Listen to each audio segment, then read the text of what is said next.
हुक्मरानों से, दिल्ली के मुल्क के हुक्मरानों से झोली फैलाकर उन मासूम बच्चों की, जिनको वकालत के लिए पैसा भी दी है, जिनके माँ बाप बूढ़े हो चुके हैं, जिनके माँ बाप इस वक्त तरस रहे हैं उनकी शक्ल देखने को,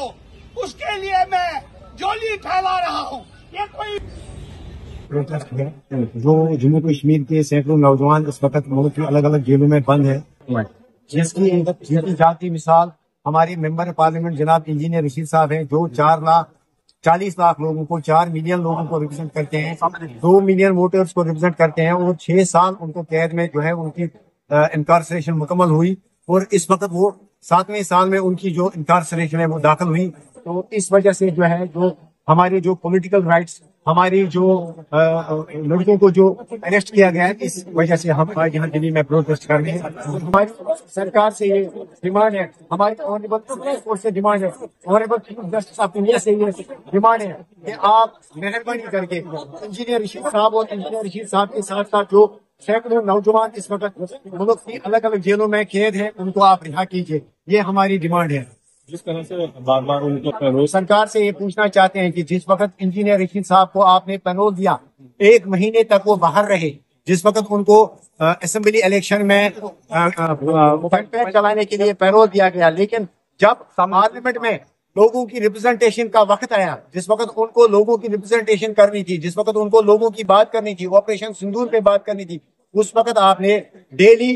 1.5 लाख रुपए चार्ज किया, और 1.5 लाख के एवज आपने इंजीनियर रशीद साहब के ऊपर कंडीशन थोप के आपने कहा कि आप पार्लियामेंट जाइए। तो लिहाजा ये हमारी गुजारिश है सरकार से कि आप जल्द अज जल्द इंजीनियर रशीद साहब को रिहा कीजिए, और उनके साथ साथ जो सैकड़ों नौजवान जो बेगुनाह है इस वक्त जेलों में बंद है, या जो पॉलिटिकल प्रिजनर्स हैं, आप उनकी रिहाई को इंश्योर कीजिए। खुर्शीद साहब को नहीं लगता है कि तमाम पॉलिटिकल पार्टी, जो JNK की पॉलिटिकल पार्टी, चाहे एनसी हो, PDP हो, कांग्रेस हो, उन सबको एक पायदान पर आगे खड़ा होना चाहिए जम्मू कश्मीर के बेगुनाह नौजवानों का, जिनका आप जिक्र कर रहे हैं? उनका, बल्कि हर पार्टी का ये इलेक्शन मैनिफेस्टो रहा। इलेक्शन कॉन्टेस्ट करने से पहले न सिर्फ अवामी इत्तेहाद पार्टी ने, बल्कि नेशनल कॉन्फ्रेंस ने, PDP ने, सभी पार्टियों ने कहा था, उनका इलेक्शन मैनिफेस्टो रहा कि जम्मू कश्मीर के जो बेगुनाह नौजवान हैं, जो सियासी कैदी हैं, जो इस वक्त मुल्क की अलग अलग जेलों में कैद हैं, उनकी रिहाई उनके मैनिफेस्टो में शामिल था। लेकिन इस वक्त उस पर कोई बात नहीं हो रही। हमने देखा कि एक दो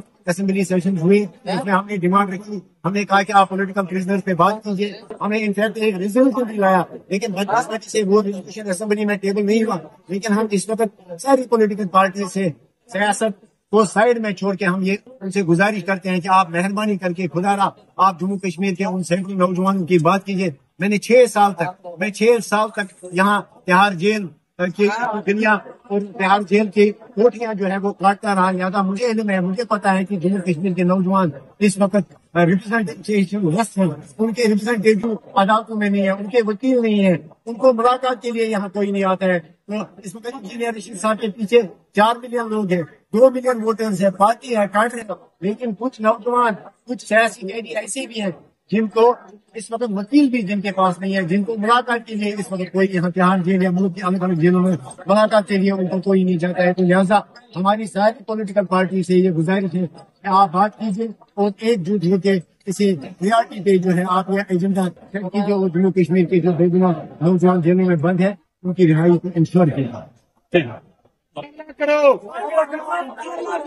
तेज पर्दे लोगों एक हो जाओ, दर्द के मुकाबला करो, तेज पर्दे लोगों एक हो जाओ।